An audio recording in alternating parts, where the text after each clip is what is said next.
Hello बच्चों, तो कैसे हो आप सभी। और देखिए आज हम हमारा जो लास्ट चैप्टर है क्लास 11th बिजनेस स्टडीज, जो कि आपका लास्ट चैप्टर इंटरनेशनल बिजनेस, इस पर हम आ चुके हैं। और इसी के साथ ही हमारा जो बिजनेस स्टडीज का सिलेबस है ये हमारा कंप्लीट हो जाएगा। ठीक है, तो इससे पहले ऑलरेडी 10 चैप्टर है कंप्लीट हो चुके हैं। तो आपने अभी तक अगर उन वीडियोज़ को नहीं देखा तो उनको देखिए और मेरे साथ अपना जो सिलेबस है उसको कंप्लीट कीजिए। तो चलिए फिर स्टार्ट करते हैं।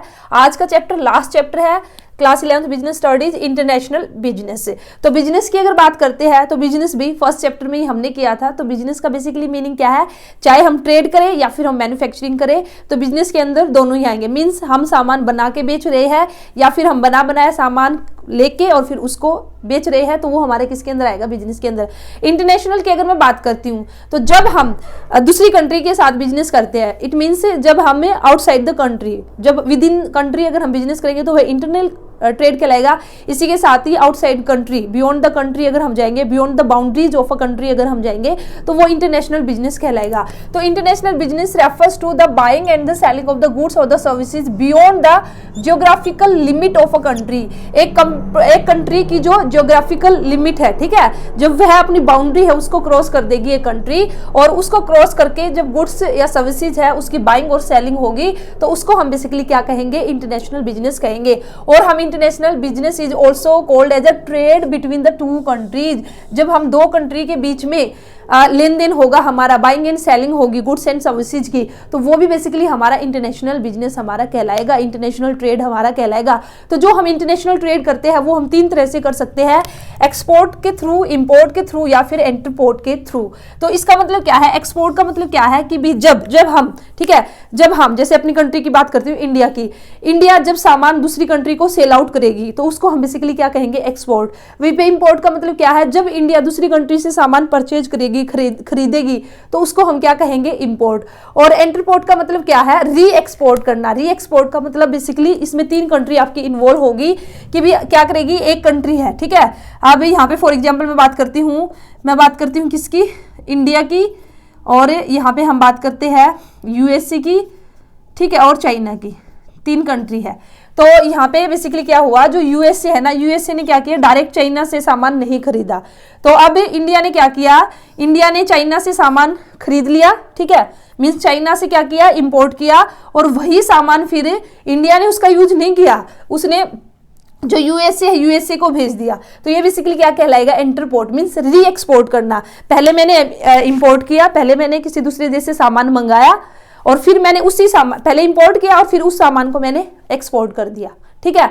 तो इसको हम बेसिकली क्या कहेंगे, इंटरपोर्ट। इंडिया ने क्या किया, चाइना से सामान लिया, इंडिया ने उस सामान का यूज नहीं किया, ऐसा कैसा वो सामान है चाइना में, वहां पे यूएसए में क्या कर दिया, उसको एक्सपोर्ट कर दिया। चाइना से इंपोर्ट किया और फिर यूएसए को क्या कर दिया, एक्सपोर्ट कर दिया। तो ये बेसिकली हमारे क्या कहलाएगा, इंटरपोर्ट, ठीक है। तो इस तरह से यहाँ पे हमारे 3 टाइप्स ऑफ इंटरनेशनल बिजनेस या 3 वेज है जिसके थ्रू हम इंटरनेशनल बिजनेस करते हैं, एक्सपोर्ट, इंपोर्ट और इंटरपोर्ट। तो यहाँ पे इस चैप्टर में जो इंपॉर्टेंट है आपका एक्सपोर्ट प्रोसीजर और इंपोर्ट प्रोसीजर। तो अभी हम बात करेंगे एक्सपोर्ट प्रोसीजर की। अगर मैं एक्सपोर्ट करना चाहती हूँ, ठीक है, अगर मुझे एक्सपोर्ट करना है तो भी उसके लिए क्या क्या स्टेप है जो कि फॉलो करने होंगे। तो यहाँ पे आपके टोटल 17 स्टेप है जो कि आपको फॉलो करने होंगे, और ये इसी सीक्वेंस में आपको फॉलो करने हैं। आपको इनको रटने की बिल्कुल भी जरूरत नहीं है, एक बार ध्यान से इसको समझ लेना। जैसे ही आपकी समझ में आ जाएगा ना तो आपको अपने आप ये याद हो जाएंगे। तो चलिए फिर स्टार्ट करते हैं। हम जो एक्सपोर्ट प्रोसीजर है उसको हम स्टार्ट करेंगे। मान के चलना कि भाई मैं एक्सपोर्टर हूँ, ठीक है, मैं एक्सपोर्टर हूँ, मैं जो सामान है वो एक्सपोर्ट करना चाहती हूँ। तो उसके लिए फर्स्ट स्टेप क्या होगा, receipt of the inquiry and sending the quotation. तो रिसिप्ट ऑफ इंक्वायरी, अभी मैं एक्सपोर्टर हूं, ठीक है, मुझे सामान एक्सपोर्ट करना है, दूसरी कंट्री में सामान भेजना है, तो मैं किसको भेजूंगी, ऐसे ही भेज दूंगी जी, नहीं ना। तो पहले मुझे क्या होगा, रिसिप्ट ऑफ इंक्वायरी होगी। इट मीन्स जो इंपोर्टर होगा, जिसको सामान की रिक्वायरमेंट है, वो एक इंक्वायरी है वो भेजेगा। तो मुझे एक इंक्वायरी है वो रिसीट होगी। इंक्वायरी का मतलब क्या है कि भी वह एक यहाँ पे जो इंपोर्टर है वो इंक्वायरी करेगा कि भाई उसे ना ये प्रोडक्ट चाहिए, इस क्वालिटी का प्रोडक्ट चाहिए और इस स्टैंडर्ड का प्रोडक्ट चाहिए। तो अब वो इंक्वायरी है वो मुझे रिसीव हुई, क्योंकि मैं एक्सपोर्टर हूँ, मुझे सामान भेजना। तो अब मैं क्या करूँगी, सेंडिंग द कोटेशन। अब मैं यहाँ पे कोटेशन सेंड करूंगी। कोटेशन मीन्स एक प्रोफॉर्मा इनवॉइस है वो मैं बनाऊंगी कि हाँ भाई मेरे पास ये वाला सामान है, ठीक है, इस क्वालिटी का है, इस स्टैंडर्ड का है, इस साइज का है, और इसी तरह से और भी बहुत सारे एक्सपोर्टर होंगे, सभी अपनी अपनी जो कोटेशन है वो सेंड करेंगे। अब जो इंपोर्टर है वो सभी की कोटेशन है उसको देखेगा और जिससे वो सेटिस्फाइड होगा तो फिर उसको वो ऑर्डर दे देगा। अब मान के चलती हूँ कि भी मैंने भी यहाँ पे कोटेशन सेंड की थी इंपोर्टर को और वो मेरे कोटेशन से सेटिस्फाइड है। अब इंपोर्टर क्या करेगा, वो मुझे ऑर्डर देगा।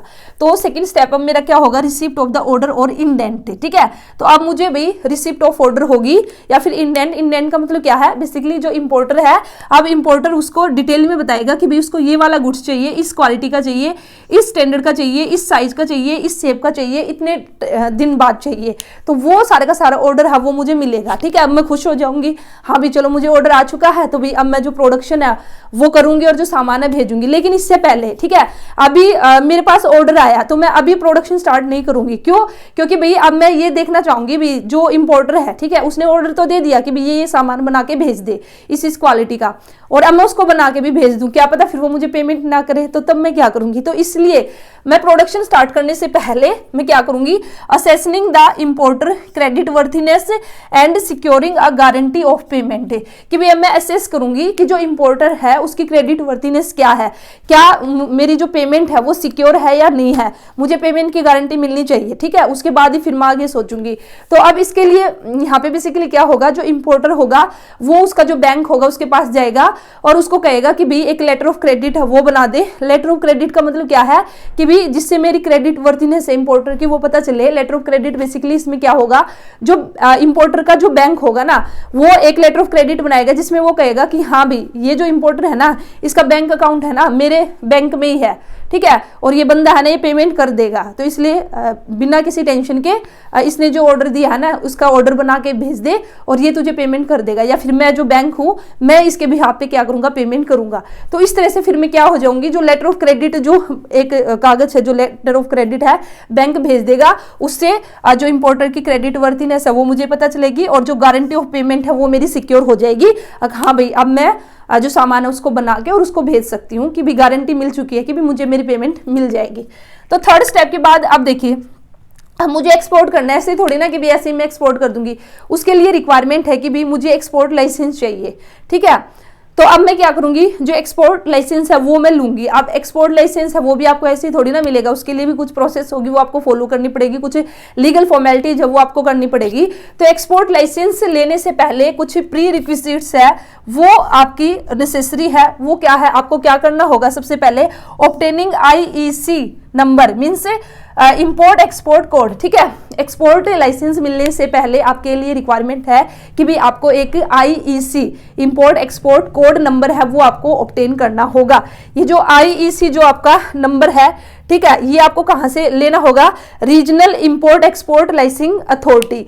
तो एक regional import export licence authority है, वहां से आपको एक नंबर मिलेगा और ये नंबर बेसिकली जो एक्सपोर्ट करता है या फिर इंपोर्ट करता है उन्हीं को मिलता है। कहीं ना कहीं एक आइडेंटिफिकेशन नंबर हो जाएगा, जैसे हमारा आधार कार्ड का आइडेंटिफिकेशन नंबर है ना कि ये हमारी पहचान है, तो ये नंबर भी एक पहचान होगी कि हाँ भाई ये एक्सपोर्टर है या फिर ये इंपोर्टर है। उसके बाद आपको क्या करना होगा, सेकेंड स्टेप इसी में obtaining the RCMC registration come membership certificate. आपको ये जो सर्टिफिकेट है ये आपको लेना होगा। ये सर्टिफिकेट बेसिकली क्यों लेना होगा, अगर मैं अपने देश की इंडिया की अगर हम बात करें तो आपको काफी सारी बेनिफिट आपको दिए जाते हैं, जैसे आपके जो एक्साइज ड्यूटी है, ठीक है, उससे एग्जेम्पशन आपको मिलना, सब्सिडी आपको मिलना। तो ये सारे के सारे बेनिफिट है वो आपको कब मिलेंगे, जब आपके पास ये सर्टिफिकेट होगा। ये सर्टिफिकेट दिखा के ही आपको ये सारे के सारे बेनिफिट मिलेंगे। इसलिए आपके लिए जरूरी है कि भाई आप जो रजिस्ट्रेशन कम मेंबरशिप सर्टिफिकेट है ये भी ऑब्टेन करें। उसके बाद नेक्स्ट आपका registration with the ECGC। ECGC means export credit guarantee corporation. ठीक है, तो इसके में भी आपको क्या, ECGC में भी आपको क्या कराना पड़ेगा, अपना रजिस्ट्रेशन कराना पड़ेगा। अगर आपको कुछ फाइनेंशियल हेल्प चाहिए, फाइनेंशियल असिस्टेंस के लिए आपको ये जो कॉर्पोरेशन है इसमें क्या कराना पड़ेगा, रजिस्ट्रेशन कराना पड़ेगा। ठीक है, तो यहाँ से आपको लोन वगैरह ये सब मिल सकता है। अब ये आपका हो चुका, अब आपको एक्सपोर्ट लाइसेंस भी मिल चुका है। ठीक है, अब आपका क्या काम होगा कि भी अब आप सोचोगे चलिए मैं सामान बनाना स्टार्ट करती हूँ, जो सामान मुझे भेजना, लेकिन जो मुझे सामान बनाना है अब उसके लिए पैसा तो चाहिए ना। ठीक है, तो पैसे के लिए अब मुझे अपना जो फाइनेंस है वो अरेंज करना पड़ेगा। तो नेक्स्ट स्टेप क्या होगा, obtaining the pre shipment finance. ठीक है, सामान भेजने से पहले कि भी अब उसको बनाना भी, अब रॉ मटेरियल मुझे चाहिए, नई टेक्निक मुझे चाहिए, कंपोनेंट जो कंपोनेंट रिक्वायरमेंट होंगे, जो भी प्रोडक्ट है उसको मैं मैन्युफैक्चर करूंगी, उसके लिए पैसा तो चाहिए। तो अब मैं यहाँ पे क्या करूंगी, जो फाइनेंस है उसको अरेंज करूंगी। जो लेटर ऑफ क्रेडिट है ना वो लेकर मैं अपने बैंक के पास जाऊंगी या किसी भी बैंक के पास जाऊंगी और उस बैंक को लेटर ऑफ क्रेडिट दिखाऊंगी और कहूंगी कि भाई मुझे आप लोन दे दीजिए और मुझे एक्सपोर्ट करना है ये सामान, और लेटर ऑफ क्रेडिट देख के बैंक आपको लोन दे देगा कि हाँ भाई बाद में ये जो लोन है उसकी पेमेंट कर देगा। तो भाई अब आपने फाइनेंस भी अरेंज कर लिया, ठीक है, सारे काम हो चुके हैं। तो अब आप फाइनली क्या कर दोगे, आप अपना जो प्रोडक्शन है या फिर प्रोक्यूरमेंट ऑफ गुड्स है वो स्टार्ट कर दोगे, या तो खुद बनाओगे या फिर कहीं से बनाया है वो आप अरेंज करोगे। तो 6 स्टेप क्या होगा, production and procurement of the goods. अब देखिए आपने प्रोडक्शन कर लिया है, ठीक है, आपने सामान बना लिया है। तो अब नेक्स्ट स्टेप हमारा क्या होगा, प्री शिपमेंट इंस्पेक्शन। सामान भेजने से पहले भी आपको जो सामान है उसका इंस्पेक्शन करवाना पड़ेगा, ठीक है, उस चेकिंग करानी पड़ेगी कि भी आपने एक स्टैंडर्ड एक क्वालिटी प्रोडक्ट है वो आपने बनाया है या फिर नहीं बनाया है। क्योंकि भी अगर सामान बाहर जाएगा और आपने अगर एक क्वालिटी प्रोडक्ट आपने नहीं दिया तो कहीं ना कहीं इंडिया का नाम ही खराब होगा, ठीक है। तो इसलिए इंडिया के अंदर बेसिकली क्या है, हमारे देश में export quality control and inspection act 1963 आपका आया, और ये इस एक्ट का बेसिकली काम क्या है कि भी जो भी प्रोडक्ट है जो हमारा एक्सपोर्ट होगा, जो भी सामान है तो उसकी इंस्पेक्शन करना, उसकी क्वालिटी है उसको चेक करना। तो अब यहाँ पे जो भी हमारा सामान है उसकी जो क्वालिटी है उसको चेक किया जाएगा। तो यहाँ पे जो इंस्पेक्शन होगा उसके 3 मेथड है, 3 तरह से मेथड ऑफ इंस्पेक्शन हमारे, consignment wise inspection, in process quality control और self certification. Consignment wise inspection में क्या है कि भी जो सामान है आपने उसको बना लिया, पूरा सामान आपका रेडी है, बिल्कुल डिस्पैच होने वाला है, तो उस टाइम आप क्या करोगे, जो क्वालिटी कंट्रोल होगा वो जो आपका सामान है उसको इंस्पेक्ट करेगा, ठीक है। और अगर उसने ओके कर दिया तो भी आप अपना जो गुड्स है उसको डिस्पैच कर सकते हो। इन प्रोसेस क्वालिटी कंट्रोल का मतलब क्या है कि भी कुछ प्रोडक्ट हमारे ऐसे हैं जो इन प्रोसेस है उनको चेक करना पड़ता है जब उसको बनाना स्टार्ट करते हैं उसी टाइम। जैसे रॉ मटेरियल के टाइम में भी रॉ मटेरियल को हम चेक करेंगे कि भी ये रॉ मटेरियल है, ये क्वालिटी वाइज है या फिर नहीं है, ठीक है। जो टेक्निक हम यूज कर रहे हैं वो हम किस तरीके के टेक्निक यूज कर रहे हैं, तो वो जो इंस्पेक्शन होगा वो इन प्रोसेस क्वालिटी कंट्रोल कहलाएगा। सेल्फ सर्टिफिकेशन का मतलब क्या है कि कुछ रेपुटेटेड फर्म है, लार्ज साइज फर्म है, तो भाई वे खुद ही सेल्फ सर्टिफिकेट देगी। सेल्फ सर्टिफिकेट उन्होंने अलग से ही अपनी फर्म के अंदर एक अलग से सेक्शन है जो स्पेशली इसलिए बनाया है कि भी उसका काम ही है चेक करना कि भी जो प्रोडक्ट है ये क्वालिटी प्रोडक्ट है, इसकी चेकिंग करना, अपने खुद के स्टैंडर्ड मेंटेन करना कि भी हमें ये जो प्रोडक्ट है ना इस स्टैंडर्ड का बनाना है। जैसे ISO 9000 है, ISO 2000 है, इस स्टैंडर्ड के अकॉर्डिंग हमें क्या है प्रोडक्ट बनाना है। तो वे खुद भी चेक करेंगे और सारा चेक करने के बाद कंप्लीट होने के बाद वे फिर एक बार जो क्वालिटी कंट्रोल है उससे भी इंस्पेक्ट करा लेंगे। तो इस तरह से यहाँ पे बेसिकली 3 मेथड्स ऑफ इंस्पेक्शन है। अब भैया आपका जो सामान है उसका इंस्पेक्शन हो चुका है और आपकी क्वालिटी है वो बिल्कुल ओके है, तो अब नेक्स्ट स्टेप हमारा क्या होगा, एक्साइज क्लियरेंस। एक्साइज क्लियरेंस का मतलब क्या, अभी मैंने आपको बताया था जैसे एक्साइज ड्यूटी है, ठीक है, तो आपको पेमेंट उसकी करनी नहीं होती, आपको एग्जेम्पशन मिली हुई है। तो अब आपको क्या, आप ये जो एक्साइज क्लियरेंस है ये करा लोगे। अगर आपने बाई चांस एक्साइज ड्यूटी है उसकी पेमेंट कर दी है तो उसका पैसा आपको रिफंड हो जाएगा। लेकिन इसके लिए जरूरी है, ये आपको तभी मिलेगा, जो बेनिफिट है वो आपको तभी मिलेगा जब आपके पास RCMC सर्टिफिकेट होगा, जैसे कि मैंने आपको बताया था। ये सर्टिफिकेट दिखा के ही आपको एक्साइज ड्यूटी है उससे एग्जेम्पशन मिलेगा, या फिर अगर आपने पे कर दिया तो उसका पैसा आपको वापस मिल जाएगा।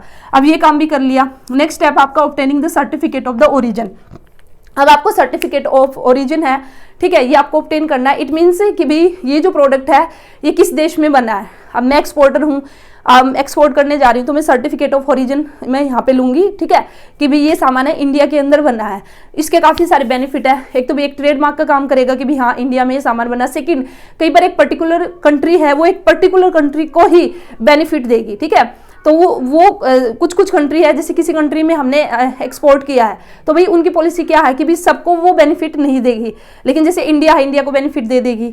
ऐसी पर्टिकुलर कंट्री उन्होंने डिसाइड कर रखी है। अगर हमें वो पर्टिकुलर बेनिफिट अगर हमें लेना है तो उसके लिए जरूरी है कि भी उस प्रोडक्ट के ऊपर फिर मेंशन भी हो कि ये प्रोडक्ट है, ये कहाँ पे मैन्युफैक्चर हुआ है, ओरिजिन इसका कहाँ है, ठीक है। तो अब आपने ऑब्टेन कर लिया सर्टिफिकेट, ओरिजिन भी आपको मिल चुका है। अब उसके बाद भी अब आपको सामान भेजना है शिपिंग के थ्रू, जैसे आपको सामान भेजना, तो अब आपका नेक्स्ट स्टेप क्या होगा, reserving of the shipping space है कि भी अब आप जो शिपिंग कंपनी है उसके पास जाओगे और उनके जाकर कहोगे कि भी हाँ मेरा सामान है और मुझे 2 महीने बाद 4 महीने बाद आपके शिप के थ्रू दूसरी कंट्री के अंदर ये सामान है इसको एक्सपोर्ट करना है, तो भाई अब मेरे सामान के लिए भी एक स्पेस है वो रिजर्व कर दो, ठीक है। तो इसको हम कहेंगे reserving of the shipping space. तो यहाँ पे जो शिपिंग कंपनी है वो फिर आप का जो भी क्या सामान है क्या नहीं पूरी डिटेल लेके और उस तरह से भी आप जो कैप्टन होगा जो शिप है, ठीक है, उसका जो कैप्टन होगा तो उसको एक शिपिंग बिल है, ये सब भेजा जाएगा कि भी हाँ हाँ इस दिन ये सामान है और आपके शिप में ये सामान जाएगा, ठीक है। उसके बाद पैकिंग एंड द फॉरवर्डिंग, फिर हमारी जो पैकिंग है और जो फॉरवर्डिंग है, ठीक है। पैकिंग आप आके स्टार्ट कर लोगे कि हाँ भाई अब उस शिप में हमें भेजना, पैकिंग और जो भी डिटेलिंग उस पर जो भी लिखना है कि भी किस तरह से सामान उठाना है, किस तरह से रखना है, किन किन बातों का ध्यान रखना, ये सब आप स्टार्ट कर दोगे। अब सारा काम यहाँ पे तैयार हो चुका है, आपकी पैकिंग भी हो चुकी है, आपने डिसाइड कर लिया कि भी इस शिप के थ्रू उस दिन हमारा सामान जाएगा। और अब लास्ट में भी डर तो रहेगा, ठीक है, शिप के थ्रू जाए या फिर प्लेन के थ्रू जाए, सामान टूट फूट सकता है, गिर सकता है, कुछ भी हो सकता है। तो उसके रिगार्डिंग भी जो रिस्क है उसको मिनिमाइज करने के लिए तो यहाँ पे मैं जो इंश्योरेंस है वो अपने सामान का करा लूँगी, ठीक है। तो 12 स्टेप होगा आपका insurance of the goods. Next होगा आपका कस्टम क्लियरेंस।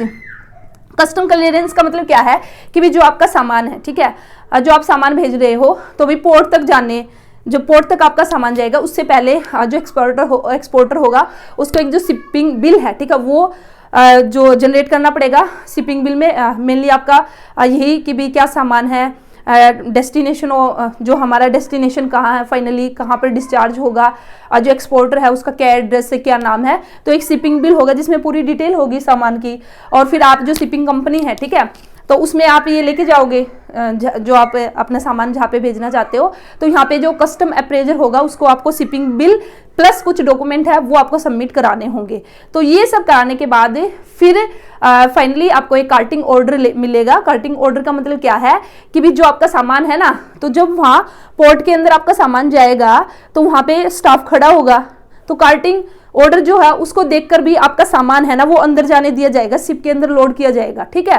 तो कहीं ना कहीं एक जैसे गेट पास हम बोल सकते हैं ना कि गेट के जब आप कहीं पे एंट्री करते हो तो गेट पे जो स्टाफ खड़ा होगा उसको हमें एक पास दिखाना पड़ेगा तभी हमारी एंट्री होगी। इन द सेम वे जो कार्टिंग ऑर्डर है तो वो आपका जनरेट किया जाएगा और उस कार्टिंग ऑर्डर को आप दिखाकर फिर जो आपका सामान है ना वो शिप पर जाएगा, लोड किया जाएगा। तो ये कहलाएगा हमारा कस्टम क्लियरेंस, ठीक है। उसके बाद ऑब्टेनिंग द मेट रिसीट। तो मेट रिसीट का मतलब क्या है कि भी अब आपका सामान है वो जो शिप है, ठीक है, उस पर आपका लोड किया जा रहा है, शिप में रखा गया आपका सामान। तो अब मेट रिसिप्ट में बेसिकली क्या होगा, उसमें डिटेल होगी कि भाई ये जो सामान है ना ये इस शिप में है, इस वेसल में है, इस बर्थ में है, ताकि फिर आगे जब इंपोर्टर को सामान मिलेगा तो उसको पता तो होना चाहिए ना। जैसे हम ट्रेन में जाते हैं तो भाई ये ट्रेन नंबर है, ठीक है, ये वाला कोच है और ये मेरी सीट है। तो इस तरह से सेम हमारा जो सामान है उसकी डिटेल रहेगी कि किस शिप में है और इसी के साथ भी किस वेसल में है, किस बर्थ में है, क्या डेट है ऑफ शिपमेंट की भी, किस डेट को यहाँ पे लोड किया गया सामान। तो ये होगी हमारी ऑब्टेनिंग द, ये रिसीट आपको मिल जाएगी, ठीक है।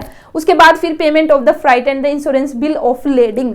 तो फिर आप बाद में जो एक्सपोर्टर है वो क्या करेगा, शिपिंग कंपनी उसके ऑफिस में जाएगा और वहाँ पे भी जो भी पेमेंट करनी है फ्रेट की आपकी, इसी के साथ ही जो बिल ऑफ लेडिंग है, ठीक है। बिल ऑफ लेडिंग मीन्स कि भी टाइटल ऑफ गुड्स है जो आगे इंपोर्टर है उसको दिया जाएगा कि भी अब उसका अधिकार हो जाएगा। तो ये सारे के सारे काम है आप उसके ऑफिस में जाके करोगे, ठीक है। अब सब कुछ हो चुका है, आपका जो गुड्स है वो है शिप पर जा चुका है, ठीक है, डिस्पैच आपका हो चुका है। तो अब आप घर आके क्या करोगे, प्रिपरेशन ऑफ द इनवॉइस। आप एक बिल है वो प्रिपेयर करोगे और बिल में डिटेल लिखोगे कि भी ये गुड्स है, इतना गुड्स हमने भेजा और इतने वैल्यू का है, क्या प्राइस है उसका, ठीक है। तो ये सब होने के बाद आपने और इंपोर्टर के पास आप भेजोगे। उसके बाद लास्ट स्टेप होगा आपका सिक्योरिंग द पेमेंट। अब आपको देखना कि भी जो पेमेंट है वो मुझे मिलनी चाहिए। तो अब जो बिल है आपका शिपिंग बिल है, ठीक है, बिल ऑफ लेडिंग है, प्लस अदर जो डॉक्यूमेंट है वो अब आप अपने बैंक को दे दोगे और अपने बैंक से कहोगे कि भी जो इंपोर्टर का बैंक है उसको ये सारे डॉक्यूमेंट आपको तब भी देने हैं जब इंपोर्टर में accept the bill of exchange of two type से। जो इंपोर्टर वो एक्सेप्ट करे कि भी वो किस तरह से पेमेंट करेगा, या तो document against the site. Document against site का मतलब क्या है कि भाई आपको ये जो डॉक्यूमेंट है, ठीक है, ये कब देने हैं इंपोर्टर को, वो जैसे ही पेमेंट करे, ठीक है। डॉक्यूमेंट अगेंस्ट साइट का मतलब है जैसे उसने पेमेंट की आपने डॉक्यूमेंट उसको दे दिए। या फिर डॉक्यूमेंट अगेंस्ट एक्सेप्टेंस का मतलब क्या है, इंपोर्टर ने एक एक्सेप्टेंस दी है, वो है एग्री हुआ है बिल ऑफ एक्सचेंज कि भाई 2 या 3 महीने बाद वो क्या करेगा, पेमेंट कर देगा। तो ये जो बिल ऑफ एक्सचेंज है उसने एक्सेप्ट किया है कि 2-3 महीने बाद वो पेमेंट कर देगा। तो उसके बाद जो डॉक्यूमेंट है आप उसको हैंड ओवर कर दोगे, ठीक है। तो ये आपके इस तरह से 17 स्टेप होंगे भाई, ये 17 स्टेप आपको फॉलो करने होंगे अगर आप गुड्स से उसको एक्सपोर्ट करना चाहते हो, ठीक है। तो देखिए इंटरनेशनल बिजनेस हमने किया था, हमने बात की थी कि भी इंटरनेशनल बिजनेस का मतलब क्या है, कि इंटरनेशनल बिजनेस हम किसको कहेंगे कि जब हम बाइंग और सेलिंग करते हैं गुड्स या सर्विसेज की beyond the geographical limit of a country, एक कंट्री की जो जियोग्राफिकल लिमिट है उसके बियॉन्ड जाके, उसके परे जाकर जब हम गुड्स या फिर सर्विसेज है उसके परचेज या उसकी सेल करते हैं तो वह हमारा इंटरनेशनल बिजनेस कहलाएगा। या फिर हम बोल सकते हैं जब ट्रेड प्लेस करेगा बिटवीन टू कंट्रीज, ठीक है, when trade take place between two countries, जब दो कंट्री, ठीक है, जब दो कंट्री लेन देन करेगी, बाइंग और सेलिंग करेंगी गुड्स और सर्विसेज का, तो उसको हम कहेंगे इंटरनेशनल बिजनेस। तो हमने कहा था कि भी किस तरह से हम इंटरनेशनल बिजनेस वो कर सकते हैं, या तो हम एक्सपोर्ट कर सकते हैं या फिर इंपोर्ट कर सकते हैं या फिर इंटरपोर्ट हम कर सकते हैं। तो इससे लास्ट वीडियो में हमने पिछली जो प्रीवियस वीडियो थी उसमें हमने बात की थी एक्सपोर्ट की, कि एक्सपोर्ट बेसिकली क्या है और एक्सपोर्ट का प्रोसीजर क्या है। और आज की वीडियो में हम बात करेंगे इंपोर्ट क्या है और जो इंपोर्ट है उसके प्रोसीजर क्या है, बेसिकली क्या क्या स्टेप हमारे इंपोर्ट के रहने वाले हैं। तो एक्सपोर्ट के जो हमने स्टेप किए हैं ना, अगर आपने एक्सपोर्ट के स्टेप थे 17, अगर उनको आपने अच्छे से कर लिया ना तो ये इंपोर्ट के स्टेप करने में बिल्कुल भी दिक्कत नहीं आएगी। और इसके जो स्टेप है वे यहाँ पे कम है, 10 ही स्टेप है, ठीक है, लेकिन कुछ ना कुछ ये आपके जो एक्सपोर्ट के स्टेप है उसी से रिलेट है। उससे रिलेट क्यों है, क्योंकि भाई देखिए इंपोर्ट और एक्सपोर्ट करने का मतलब क्या है, अगर मैं इंपोर्ट करूंगी तो फिर जिस बंदे जहां से मैं इंपोर्ट करूंगी तो उसके लिए वो क्या हो जाएगा, एक्सपोर्ट हो जाएगा ना। मैं तो इंपोर्ट कर रही हूँ बट जो दूसरी कंट्री है जहां से मेरे पास माल आएगा उस कंट्री के लिए तो एक्सपोर्ट होगा, तो कुछ ना कुछ डॉक्यूमेंट होंगे जो सेम होंगे। तो इस वजह से अगर आपने एक्सपोर्ट प्रोसीजर अच्छे से किया तो ये तो आपको बिल्कुल बहुत ईजी लगेगा। तो चलिए फिर स्टार्ट करते हैं। तो सबसे पहले बात करते हैं हम इंपोर्ट की। तो इंपोर्ट का बेसिकली मतलब क्या है, इंपोर्ट या फिर इंपोर्ट ट्रेड हम किसको कहेंगे, buying and the selling, buying the goods from another country, ठीक है, जब हम दूसरी कंट्री से सामान खरीदते हैं, जैसे इंडिया है, इंडिया पाकिस्तान से सामान खरीदता है या फिर चाइना से सामान खरीदता है, तो यह बेसिकली क्या कहलाएगा, इंपोर्ट कहलाएगा, ठीक है। तो यहाँ पे मीनिंग क्या है, buying the goods from the another country. अब हम बात करेंगे जो मेन हमारा इंपोर्टेंट टॉपिक है, इंपोर्ट प्रोसीजर। तो इंपोर्ट का क्या क्या प्रोसीजर रहने वाला है, तो टोटल 10 स्टेप है, आपको सीक्वेंस में इनको याद करना है। तो इनको याद करने की जरूरत नहीं, बस आप इसको समझ लिए, अगर आपने इसको समझ लिया ना तो सीक्वेंस फिर अपने आप ही बनेगी, ठीक है। तो चलिए फिर देखिए फर्स्ट स्टेप क्या है। अगर आप इंपोर्ट करना चाहते हो, फॉर एग्जांपल मैं इंपोर्टर हूं, मुझे इंपोर्ट करना है, दूसरी कंट्री से सामान मुझे मंगाना है, तो मैं अपने अकॉर्डिंग आपको बताऊंगी। तो मेरा फर्स्ट स्टेप क्या रहेगा, फर्स्ट स्टेप रहेगा ट्रेड इंक्वायरी। ट्रेड इंक्वायरी देखिए हमने एक्सपोर्ट प्रोसीजर किया था, उसमें भी बेसिकली हमारा क्या था, रिसिप्ट ऑफ द इंक्वायरी था, ठीक है, और फिर उसके बाद कोटेशन थी वो एक्सपोर्टर ने सेंड की थी। तो सेम हमारा ट्रेड इंक्वायरी का मतलब क्या है, देखिए मैं इंपोर्टर हूं तो भी मैं ट्रेड इंक्वायरी करूंगी। इट मीन्स मैं देखूंगी कि भी जो सामान मुझे चाहिए, जो प्रोडक्ट मुझे चाहिए, जो प्रोडक्ट मैं दूसरे देश से, दूसरी कंट्री से मंगाना चाहती हूँ, तो भाई उसकी सप्लाई कौन करता है, ठीक है, कौन कौन से एक्सपोर्टर है जो कि उस प्रोडक्ट की क्या करते हैं, सप्लाई। तो जो हमारी ट्रेड डायरेक्टरीज है, ट्रेड एसोसिएशन है, इसके थ्रू यहाँ पे मैं ट्रेड इंक्वायरी करूंगी, मैं चेक करूंगी कि भी कौन कौन से एक्सपोर्टर है भाई जो मुझे ये सामान दे सकते हैं। तो जो मैंने ट्रेड इंक्वायरी की है, इन द सेम वे वहां पे जो एक्सपोर्टर है वे वहां पे रिसीव करते हैं इंक्वायरी, ठीक है। अब उनको पता चलता है कि भी हाँ ये इंपोर्टर है और इसने इस तरह से ये प्रोडक्ट इसको चाहिए, इस क्वालिटी का चाहिए, इस प्राइस पर चाहिए, तो फिर वे क्या करते हैं, वे कोटेशन सेंड करते हैं एक्सपोर्टर। अब मैंने ट्रेड इंक्वायरी की, मैंने देखा ये एक्सपोर्टर है, वे उनके पास मैंने भेजी, तो फिर अब वे मुझे क्या करेंगे, कोटेशन मेरे पास भेजेंगे। कोटेशन मीन्स जो उन्होंने वो एक प्रोफॉर्मा इनवॉइस भेजेंगे कि भी हम ये प्रोडक्ट है जो हम बनाते हैं, जो प्रोडक्ट आपको चाहिए भाई हम बनाते हैं, इस क्वालिटी का है, इस साइज का है, इस प्राइस पे है। अब फिर बाद में मैं क्या करूँगी, जैसे 10-15 एक्सपोर्टर है, ठीक है, उनके वहां से मेरे पास से कोटेशन आई, तो अब मैं वहां से फिर सिलेक्ट करूंगी कि भी मैं किससे सेटिस्फाइड हूँ, किसका मुझे सही लगा। तो फर्स्ट मेरा क्या हुआ, मैंने ट्रेड इंक्वायरी की, क्या, through the trade directories and trade association. Second step क्या होगा, procurement of the import licence. जिस तरह से हमने एक्सपोर्ट किया था, एक्सपोर्ट करो या फिर आप इंपोर्ट करो, अगर मैं इंडिया की बात करती हूँ स्पेशली, तो भाई एक्सपोर्ट के लिए भी और इंपोर्ट करने के लिए भी आपके पास से लाइसेंस होना जरूरी है। तो भाई अब मैंने तो सोच लिया कि भाई हाँ मुझे इंपोर्ट करना है, मुझे ये सामान चाहिए और मुझे इंपोर्ट करना है, तो पहले तो मैंने ट्रेड इंक्वायरी कर ली, देख लिया कि भाई कौन कौन से एक्सपोर्टर है। अब भाई जब मुझे इंपोर्ट करना ही है तो भी रिक्वायरमेंट है कि भाई इंपोर्ट लाइसेंस चाहिए, तो मुझे इंपोर्ट लाइसेंस है वो लेना पड़ेगा। और जैसे कि हमने एक्सपोर्ट प्रोसीजर में किया था, यहाँ पे बेसिकली आपको एक कोड लेना होगा, इंपोर्ट एक्सपोर्ट कोड हम उसको बोलते हैं, ठीक है। इंपोर्ट एक्सपोर्ट कोड है वो आपको लेना पड़ेगा, एक जो रीजनल अथॉरिटी है, ठीक है, regional import export licence authority है, वहाँ से आपको बेसिकली क्या करना पड़ेगा, एक जो कोड है वो लेना होगा। उसके बाद अब देखिए आपने कोड भी ले लिया, आपके पास लाइसेंस आ चुका है कि भी आप इंपोर्ट कर सकते हो। अब जब आप इंपोर्ट करोगे, ठीक है, तो फ्री में तो होगा नहीं, आपको पैसे देने होंगे।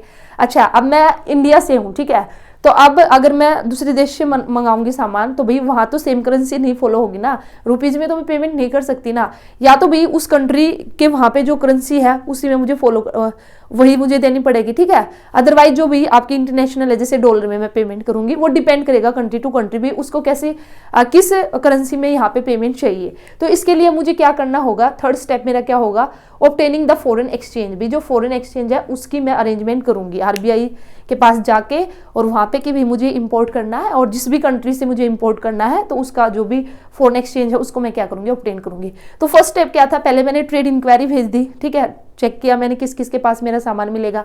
उसके बाद भी मुझे इंपोर्ट करना है तो मुझे इंपोर्ट लाइसेंस चाहिए, तो वो ऑब्टेन मैंने कर लिया। अभी इंपोर्ट करूंगी तो भी पैसे भी मुझे देने पड़ेंगे, ठीक है, लेकिन अपनी करेंसी में तो मैं दे नहीं सकती, इसलिए मुझे फॉरेन एक्सचेंज अरेंज करना पड़ेगा, ऑब्टेन करना पड़ेगा। 3 स्टेप हुए। उसके बाद 4th स्टेप देखिए, प्लेसिंग द ऑर्डर और इंडेंट, ठीक है। अब आप सारे काम मेरे हो चुके हैं और अब मैंने फॉरेन एक्सचेंज है वो भी उसकी भी अरेंजमेंट कर ली है। और उसके बाद अब मैं क्या करूंगी, जो ऑर्डर है ना मेरा वो मैं प्लेस कर दूंगी, ठीक है। अब मैं जो एक्सपोर्टर है उसके पास भेज दूंगी कि भाई हाँ मुझे ये वाला सामान चाहिए, इतनी क्वांटिटी में चाहिए, इस स्टैंडर्ड का चाहिए, ये साइज रहेगी, ये शेप रहेगी, तो जो भी इतने टाइम के अंदर। तो यहाँ पे जो बेसिकली जो ऑर्डर है वो मैं क्या करूंगी, प्लेस करूंगी। But obtaining the letter of credit, 5th step क्या होगा, obtaining the letter of credit. अब मैंने ऑर्डर तो कर दिया प्लेस, ठीक है, ऑर्डर तो मैंने भेज दिया, लेकिन वहीं पे जो एक्सपोर्टर है उसको डाउट है कि भाई अब इसने मुझे ऑर्डर तो दे दिया और मैं इसको सामान बना के भी भेज दूंगा, ठीक है, मैंने ऑर्डर तो दे दिया है, लेकिन उसको डाउट है एक्सपोर्टर को, ठीक है, दूसरी कंट्री से जो मैं सामान मंगा रही हूँ, तो भी उस पर्सन को डाउट है कि भी पता नहीं मैं पेमेंट करूँ या ना करूँ, कभी मैं पेमेंट ही ना करूँ और इतना बड़ा ऑर्डर उसने मुझे दे दिया है। तो भाई अब मैं क्या करूँगी, यहाँ पे जो लेटर ऑफ क्रेडिट है, ठीक है, तो एक लेटर ऑफ क्रेडिट है वो मैं एक्सपोर्टर को सेंड करूंगी। जो लेटर ऑफ क्रेडिट बेसिकली क्या है, जो इंपोर्टर है उसकी क्रेडिट वर्दीनेस की, हाँ भाई ये पेमेंट कर देगा, ये जो सामान मंगा रहा है ना इसकी पेमेंट कर देगा। तो मैं अपना बैंक है उससे कहूंगी, फिर मेरा जो बैंक है वो एक लेटर ऑफ क्रेडिट उसके बैंक को या फिर जो एक्सपोर्टर है उसके पास सेंड करेगा, और जिससे कि उसको एक विश्वास होगा कि भाई हाँ ये क्या करेगा, मेरी पेमेंट कर देगा। तो 5th स्टेप मेरा क्या होगा, obtaining the letter of credit. अब उसके बाद अरेंजिंग द फाइनेंस, ठीक है, अभी लेटर ऑफ क्रेडिट भी मैंने यहाँ पे हो चुका है मेरा, ठीक है, ऑर्डर भी मैंने दे दिया है, सारे काम हो चुके, एक्सपोर्टर ने वहाँ पे तैयारी कर दी है सामान बनाने की भी, भेजने की, ठीक है। तो भाई फाइनली मुझे पैसा तो देना पड़ेगा ना, तो अब मैं यहाँ पे क्या करूँगी, जो फाइनेंस है, ठीक है, फाइनेंस है उसको क्या करूंगी, अरेंज करूंगी। अब मैंने फाइनेंस है उसको भी अरेंज कर दिया। तो 7th स्टेप क्या होगा, receipt of the shipment advice. Shipment advice का मतलब क्या है कि भाई अब वो क्या करेगा, जो एक्सपोर्टर है, ठीक है, उसने सामान बना लिया और अब उसने सामान उसको लोड कर दिया। तो लोड करने के बाद after loading the goods on the vessel में उसने सामान लोड कर दिया। वो लोड करने के बाद the exporter provide the shipment advice, जो एक्सपोर्टर है वो प्रोवाइड करेगा shipment advice to the importer को, विच कंटेंट जो शिपमेंट एडवाइस इसका मतलब क्या है, भी उसके अंदर इंफॉर्मेशन होगी किसके रिगार्डिंग, शिपमेंट के रिगार्डिंग, जैसे कि भी इनवॉइस नंबर क्या है, बिल ऑफ लेडिंग है, name and the number of vessel है। तो ये सारी की सारी इन्फॉर्मेशन है। अब जो एक्सपोर्टर है भी उसने सामान भेज दिया, तो लोड करने के बाद भी वो सारी की सारी इन्फॉर्मेशन है, बिल ऑफ लेडिंग है, इनवॉइस नंबर क्या है, ठीक है, किस वेसल में सामान रखा है, ये सब पूरी डिटेल है, वो किसको सेंड करेगा, जो इंपोर्टर है उसको। इसी को बेसिकली बोलते हैं receipt of the shipment advice. अब ये हो गया। अब उसके बाद क्या होगा, retirement of the import document, import which the exporter submit to his banker. देखिए अब ये सामान वहां से एक्सपोर्टर ने सामान भेज दिया, ठीक है, उसने शिपमेंट एडवाइस भी यहाँ पे भेज दिया, मीन्स सारी इंफॉर्मेशन दे दिया। अब यहाँ पे नेक्स्ट स्टेप क्या हुआ, retirement of the import document. अब जो एक्सपोर्टर है, ठीक है, हमने जो एक्सपोर्ट प्रोसीजर किया था तो हमने उसमें बात की थी कि भाई कितने सारे डॉक्यूमेंट है जो एक एक्सपोर्टर है उसको तैयार करने पड़ते हैं, और वे जो सारे के सारे डॉक्यूमेंट है वे किसको सेंड करता है, वो जो इंपोर्टर है। और लेकिन वो किस शर्त पर उसको सेंड करता है कि भाई जो इंपोर्टर है ना उसको क्या करना पड़ेगा, has to accept the bill of exchange. तो उसके पास 2 ऑप्शन है जो इंपोर्टर है कि भाई या तो एट साइट कि भाई उसको जैसे वो पेमेंट दे तो उसको जो ये डॉक्यूमेंट है ना उसको हैंड ओवर कर दो इंपोर्टर को, ठीक है, या फिर वो एक यहाँ पे एक्सेप्टेंस दे कि भाई 2-3 महीने के बाद वो पेमेंट देगा और उसके बाद ही उसको क्या करने हैं, डॉक्यूमेंट है वो हैंड ओवर करने हैं, ठीक है, इंपोर्टर को। तो यहाँ पे बेसिकली वही हुआ, रिटायरमेंट हुई। जो इंपोर्ट डॉक्यूमेंट है, जो भी डॉक्यूमेंट आए ना उसकी रिटायरमेंट मीन्स वे जो डॉक्यूमेंट है ना इंपोर्टर ने ले लिए है, ठीक है, जो एक्सपोर्टर ने जो डॉक्यूमेंट भेजे थे वे सारे उसने ले लिए है, तो इसी को हम बोलते हैं रिटायरमेंट ऑफ इंपोर्ट डॉक्यूमेंट। तो ये जो आपका वहां पे लास्ट स्टेप था ना, लास्ट स्टेप कौन सा था, 17 स्टेप था आपका एक्सपोर्ट प्रोसीजर में। तो वे जो भी डॉक्यूमेंट है, ठीक है, वे यहाँ पे उनकी रिटायरमेंट हो चुकी है। उसके बाद अराइवल ऑफ द गुड्स, तो फाइनली जो गुड्स है, ठीक है, अब उसके पास फिर डॉक्यूमेंट भी आ चुके हैं और जो गुड्स है उनका भी अराइवल हो चुका, मीन्स गुड्स है जो वो मेरी कंट्री में आ चुके हैं। तो यहाँ पे when the goods reached the importer country, जो इंपोर्टर, अभी मैं थी ना इस क्वेश्चन में, इंपोर्टर थी मैं, तो अभी मेरी कंट्री मीन्स इंडिया, यहाँ पे इंपोर्टर कंट्री में गुड्स आ चुके हैं। Captain of the ship inform the dock officer, जो डॉक ऑफिसर है उसको जो शिप का जो कैप्टन होगा वो इन्फॉर्म करेगा कि भाई जो गुड्स है वो आ चुके हैं, and instruct him to receive and record the detail on the document called the import general manifest. और वो उसको इंस्ट्रक्ट, जो डॉक ऑफिसर है, ठीक है, उसको इंस्ट्रक्शन देगा कि भाई वो रिसीव कर ले गुड्स को, और इसी के साथ ही भी जो डॉक्यूमेंट है जिसको कि हम बोलते हैं इंपोर्ट जनरल मैनिफेस्ट, उसमें उस डॉक्यूमेंट में जो भी डिटेल है वो सारी की सारी क्या करे, रिकॉर्ड करे। उसके बाद जो डॉक अथॉरिटीज है ऑल्सो इन्फॉर्म द इंपोर्टर, अब वो बाद में फिर क्या करेंगे, जो इंपोर्टर है उसको भी इन्फॉर्म कर देंगे कि भाई आपका सामान आ चुका है, अबाउट द सेम, ठीक है, इसके बारे में कि भाई आपका सामान आ चुका है, हमने सारी इंफॉर्मेशन है, सारी डिटेल है उसको रिकॉर्ड कर लिया है। उसके बाद ही prepare a document called the bill of entry and submit to the custom officer. अब वो क्या करेंगे, अब है क्या करेगा, एक डॉक्यूमेंट है बिल ऑफ एंट्री, ठीक है, उसको प्रिपेयर करेंगे और उस जो डॉक्यूमेंट को किसके पास सबमिट कराएंगे, कस्टम ऑफिसर के पास। किसके लिए, to get the custom clearance, क्योंकि हमें कस्टम क्लियरेंस है वो लेने के लिए एक हम यहाँ पे डॉक्यूमेंट है बिल ऑफ एंट्री वो प्रिपेयर करेंगे और उसको हम सबमिट करा देंगे कस्टम ऑफिसर्स के पास, ठीक है। तो लास्ट स्टेप अब हमारा क्या हो जाएगा, कस्टम क्लियरेंस से। The custom officer carefully assess the bill of entry, अब जो हमने बिल ऑफ एंट्री जो डॉक्यूमेंट हमने प्रिपेयर किया, तो अब जो कस्टम ऑफिसर को हमने वो डॉक्यूमेंट है वो सबमिट कराया, तो अब जो कस्टम ऑफिसर है अब उस डॉक्यूमेंट को क्या केयरफुली एसेस करेगा, उसकी देखेगा उसको अच्छे से ध्यान से, and calculate the amount of the custom duty to be paid, और फिर वो यहाँ पे कैलकुलेट करेगा कि भाई अब मुझे कितनी कस्टम ड्यूटी है वो पे करनी है, ठीक है। Bill of entry is given to the appraise officer, और फिर जो वो डॉक्यूमेंट है बिल ऑफ एंट्री वो किसको दे दिया जाएगा, अप्रेज ऑफिसर को, हु इंस्पेक्ट द गुड्स, वो क्या करेगा, जो गुड्स है उसको इंस्पेक्ट करेगा। इफ गॉट सेटिस्फाइड, अगर वह भी सेटिस्फाइड है, then bill is return to the importer of the custom payments, custom payment करने के बाद जो बिल ऑफ एंट्री है वो वापस से किसको रिटर्न कर दिया जाएगा, इंपोर्टर को, ठीक है। क्या हुआ इसमें देखिए, बेसिकली क्या हुआ, जो बिल ऑफ एंट्री हमने बना के जो कस्टम ऑफिसर है उसको दे दिया, कस्टम ऑफिसर ने उस बिल ऑफ एंट्री को क्या किया, अच्छे से उसकी केयरफुली उसको असेस किया, चेक किया, और उसको लगा कि भी हाँ, और उसके बाद उसने उसको चेक करने के बाद फिर उस पर जो कस्टम ड्यूटी है उसको कैलकुलेट किया। कस्टम ड्यूटी कैलकुलेट करने के बाद फिर जो बिल ऑफ एंट्री है वो किसको दे दिया गया, अप्रेज ऑफिसर को दे दिया। अप्रेज ऑफिसर ने बिल ऑफ एंट्री लिया और फिर उसने जो गुड्स है उसकी चेकिंग की, और अब वह अगर सेटिस्फाइड है तो फिर उसने क्या कर दिया, जो इंपोर्टर है उसको बिल ऑफ एंट्री दे दी, और जो इंपोर्टर है उसने क्या कर दिया, जो कस्टम पेमेंट है वो कर दी। अब जो बिल ऑफ एंट्री है उसको लेके अब जो इंपोर्टर है वो कहाँ पे गया, डॉक ऑफिसर्स है जो, ठीक है, डॉक अथॉरिटीज है उसके पास गया, और फिर वहां पे उन्होंने फिजिकली जो आपका जो सामान था, ठीक है, उसका एग्जामिनेशन किया, उसको चेक किया फिजिकली, और सब ये सब होने के बाद, देखने के बाद कि भी हाँ भाई सामान सही है, और बिल ऑफ एंट्री दिखा के फिर बाद में जो डॉक ऑफिसर है, ठीक है, अथॉरिटी है, उन्होंने जो वो गुड्स है उसको दे दिया, किसको, इंपोर्टर को। अभी गुड्स है वो अपना घर लेके आ सकता है। इन केस अगर हमारा वहाँ पे ये क्या बोलते हैं, इंपोर्टर है या फिर एजेंट है, अगर उस टाइम पे अगर ये प्रेजेंट नहीं है, ठीक है, जब ये फिजिकली एग्जामिनेशन हुआ गुड्स का, तो फिर उस केस में क्या होगा, जो सामान होगा, जो बॉन्डेड वेयर हाउसेज है ना, वहाँ पे रख दिया जाएगा, और फिर बाद में जो इंपोर्टर है उसको कलेक्ट कर लेगा। तो ये बेसिकली हमारा क्या है, प्रोसेस रहेगा किसका, इंपोर्ट का, ठीक है। अगर आप इंपोर्ट करना चाहते हो, अगर हम इंपोर्ट करना चाहते हैं, तो भाई ये सारे के सारे 10 स्टेप है, ये हमें फॉलो होंगे, करने पड़ेंगे, और तब जाके जो गुड्स है वो हमारे पास आएगा, ठीक है। तो इसी के साथ ही आप लोगों का जो चैप्टर इंटरनेशनल बिजनेस कंप्लीट हुआ, और आपकी जो बिजनेस स्टडीज है वो भी कंप्लीट हुई। तो आपने मेरे साथ जरूर की होगी, ठीक है। और अगर आपने नहीं किया, अभी कुछ बच्चे अगर बाद में यहाँ पे बाद में जुड़े हैं, तो भी वे आप जो प्रीवियस वीडियो है उनको फॉलो कीजिए और अपना सिलेबस उसको कंप्लीट कीजिए। मे बी आपके 15 फरवरी से आप लोगों के एग्जाम है वो काफ़ी सारे स्टेट्स में 15 फरवरी से जो एग्जाम है वो स्टार्ट होने जा रहे हैं, ठीक है। और जिन बच्चों के मार्च में है तो उनके पास तो टाइम है, तो भी वे भी अपनी तैयारी कर सकते हैं, अभी भी टाइम हम लोगों के पास से। तो चलिए अब हमारा जो नेक्स्ट स्टेप रहेगा वो बिजनेस स्टडीज़ को अभी हम लेंगे, और जो इंपॉर्टेंट क्वेश्चन है, ठीक है, कि भाई ये क्वेश्चन तो डेफिनेटली आपका एग्जाम के अंदर आएगा, तो वो मैं आप लोगों को कराऊंगी। तो वीडियो को लाइक कीजिए, चैनल को सब्सक्राइब कर लीजिए। आपका कोई भी कैसा भी डाउट है तो कमेंट सेक्शन में पूछ लेना, मैं रिप्लाई करने की पूरी कोशिश करूंगी। तो चलिए मिलते हैं नेक्स्ट वीडियो में। All the best, thank you.